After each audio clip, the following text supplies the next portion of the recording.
Welcome to Indiana Sports Beat Radio, presented by Andy Moore Honda of Bloomington. Know your role and shut your mouth, you jabroni! Fires upfield into the end zone, and it's caught! Jelani Woods! Touchdown! I-N-D-Y!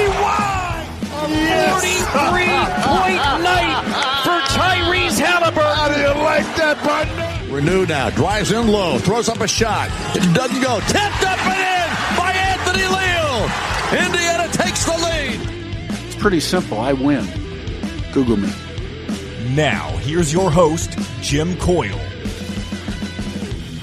Hello, everybody. Welcome aboard to another Monday here at the Hard Truth Studios. And welcome into another edition of Indiana Sports Beat Radio. I'm Jim Coyle, joined now by our first guest, as always, on each Monday, Greg Rakestraw from the ISC Sports Network, and fresh off of a big-time Colts win.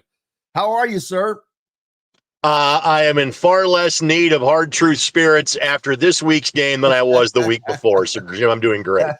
That's always, yeah, this is a win that they had to have as far as the Colts go, and they got it. Great day by Jonathan Taylor. Great day by the defense, who came up big multiple times in multiple ways, stopping several runs, stopping several series. They did a great job. It was a defense that I don't think we've seen this season. Not even close to it. And again, let's acknowledge the Bears are very much a work in progress, like the Indianapolis Colts are. Caleb Williams suffered some of the same maladies that Anthony Richardson did yesterday. And I know the Bears have not run the football well, but the Colts were an absolute sieve the first 2 weeks. You know, a team had not given up as many yards rushing as the Colts had done in the first 2 games of a season since 1978. The way the Colts played yesterday, and without DeForest Buckner as well, without their best defensive player, that is indicative of the football team that we thought we would see this season. So while Anthony Richardson is still very much a work in progress, if this team is going to be successful, they have to A, stop the run, and B, run the football well. It's simply how they're built. And we saw both of those things happen a day ago. Absolutely, and good to see them get off and to be able to do that, give them some confidence as they go forward now, and offensively as well. Like Jonathan Taylor, the great touchdown run in which he looked like a college senior, fresh as a daisy. Those legs strong, and he just popped through the line and got to the sideline, and away he went. That he did. And I would tell you, you know, he looked like that the week before, too. He just wasn't used as much in the fourth quarter as he should have been. You know, against the Packers, he runs the ball 12 times. 23 was his number of carries yesterday. And while you can worry about long-term, you know, what that's going to look like at the end of the season, the Colts don't have the luxury of thinking long-term right now. Right now, the best way for them to win is a heavy dose of Jonathan Taylor, trying to accentuate the playmaking of Anthony Richardson and trying to somehow find a way to cut back on the mistakes of Anthony Richardson. So JT left, JT right, JT all day. That needs to be the mindset of Shane Steichen and the Colts heading into the Steelers game next Sunday afternoon.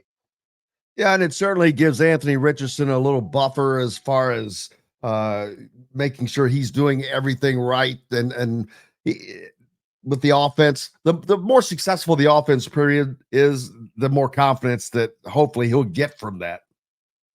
You would hope so. I mean, Jim, I'll be honest, you know, we saw such a small sample size from him last year. I would say I think he's regressed a little bit. And this is not me, you know, bashing him long-term or saying the Colts are going to make a move. No, you simply kind of have to go through these things. I think a lot of us had hoped that maybe some of the quote-unquote rookie mistakes would be minimized, because while he didn't play that much last year, you know, he was in team meetings. He did go through the preseason. He did appear in the course of 5 different games. But you know what? You just have to go through it. And by no means am I comparing Anthony Richardson to Peyton Manning, but let me remind people, 26 years ago in Peyton Manning's rookie season, he threw for 28 interceptions in 16 games. Even the good quarterbacks usually go through something like that. So you just kind of got to deal with it right now. And again, perhaps tailor the playbook around trying to make the game as easy and as simple as possible for a talented but obviously young quarterback. Yeah, because something that always comes to my mind, and this is not a knock on AR, but it brings the question as to whether or not the Colts should have drafted him because of the one question: how many games has he even started at quarterback, going back through his early pro career in college? It's not a lot, right? And I understand it, and again. And I get what the Colts love about the kid. For a personality standpoint, he is wonderful. He is beloved in the locker room. The athletic gifts he has are remarkable. What he can do at his size, there are few, if any, that have done it. And again, even in the midst of a couple of passes that interceptions that were bad and should have been made, and simply missing open throws. Again, the deep ball he threw to Pierce yesterday was tremendous. It's almost like a basketball player that can make threes and can't make a layup. That seemingly is what it is right now. it sounds like me, except for the making the threes part. Right. I mean, and he's making the threes. He's missing the layups. That's the part that he's dealing with. But you also understand. You go back, 2 years. The Colts had kicked the can down the road for years on drafting new quarterback after Andrew Luck walked away. And so finally, after things cratered in 22, they felt they had to make a move. And let's just go down the depth chart, all right? Number one was Bryce Young. That clearly hasn't worked. Will it work long-term someplace else? Who knows? C.J. Stroud, that worked.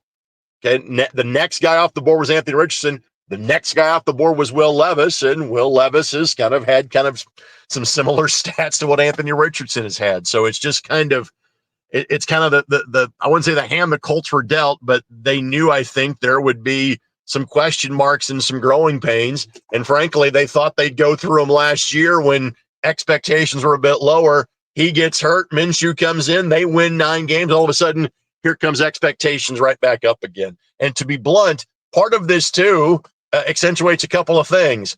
A, Colts fans having to go through a young quarterback kind of maturation process in a long time. Oh, and that Luck kid that walked away after 7 years, he was really freaking good as a rookie in 2012 because they won 11 games. We've been spoiled not having to go through that here in Indianapolis. That's a great way to put it, man. And no better way to put it. Now they have to step up, even though they have another home game coming up, but it is against the Steelers, who have been looking kind of good, surprisingly better than expected this season. Yeah, the Steelers have been great on defense. They've been average on offense, but that's been good enough. The Colts in back-to-back weeks have held teams to 16 points. The Steelers have been holding teams to fewer than that. And so, this is a game straight out of 1978. Might be the first one of 17 that wins.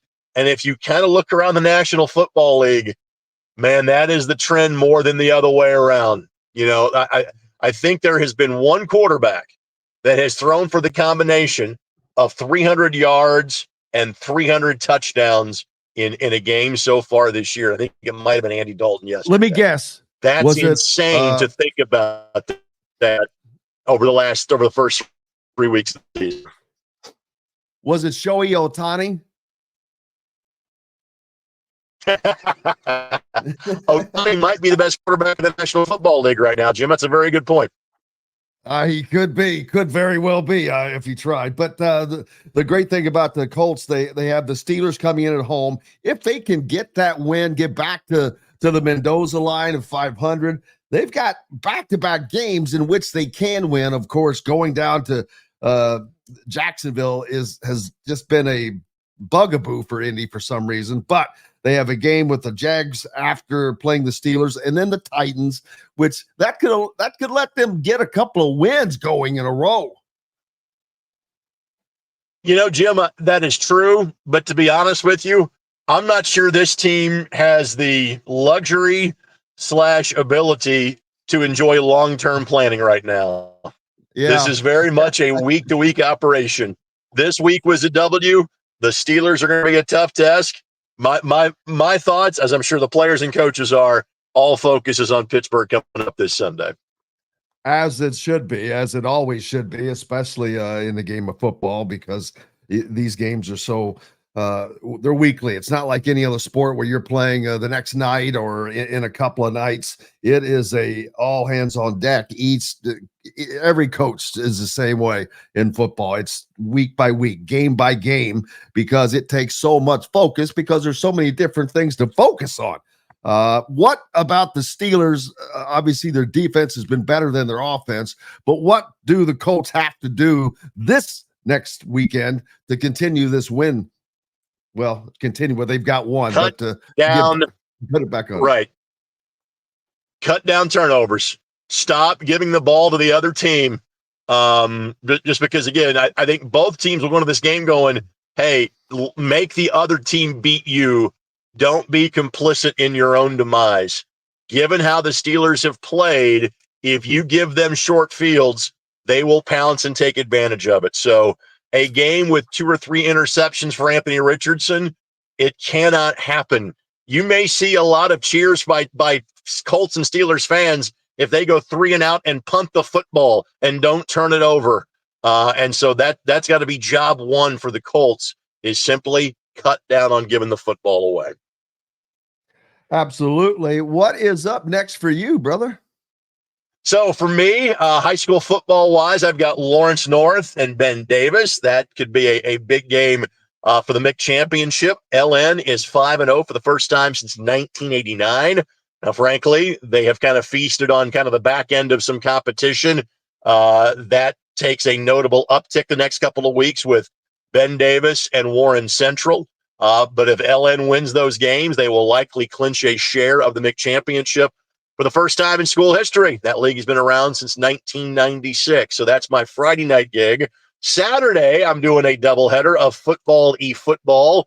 I'll head to Terre Haute for Indiana State and Houston Christian. The folks in Terre Haute are nice to have me over a few times here to do some ESPN Plus games for them.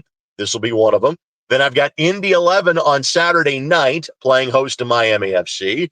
And then it's Colts and Steelers on Sunday. So, Jim, just a typical weekend for me where I have 4 different types of games in a span of about 48 hours, just the way I like it.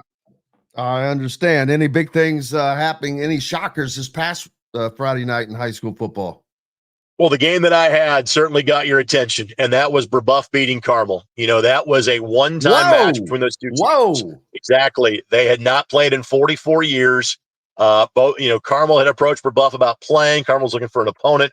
Brebeuf said, yes, we'll sign a 1-year deal because this is a senior-laden Brebeuf team led by quarterback Maverick Geske. His dad, Matt, is the head coach. Maverick is likely an FCS Ivy League D2 level player, be a very good small to low major college quarterback. Brebeuf gets the stunning upset. Brebeuf had scored 69 points the week before. They had scored 56 the week before that. I knew they would score some points on Carmel. The question would be, could their defense hold up? They held Carmel to 1 touchdown in the second half. And so Brebeuf got a huge win. 4A is absolutely loaded in the Indianapolis area. Chittard, New Pal, Brebeuf, Greenfield Central, Martinsville are all really good teams. And so that tournament path is going to be a sight to see come October and November. And frankly, Ben Davis and Warren, even though Ben Davis is down this year, Ben Davis took Warren to overtime, to double overtime, in fact, before Warren won. It was the first time that Warren had given up a point all season long, but they maintain and they stay 5-0. So it was a Friday night that was affected by weather, lots of storm delays, and a handful of games that didn't finish until Saturday. But it was a lot of close games, which you kind of expect once you get to the midway point of the season. Man, that is a good shocker there. Some good stuff. Greg, I cannot thank you enough as always, man. Look forward to next Monday, and I hope you have a great rest of your week. You do need to say, my friend, we'll talk next Monday. Thank you very much. That's Greg Rakestraw from the Indiana Sports Network. Make sure you give him a follow and stay up to date on all that he's got going on. Lots of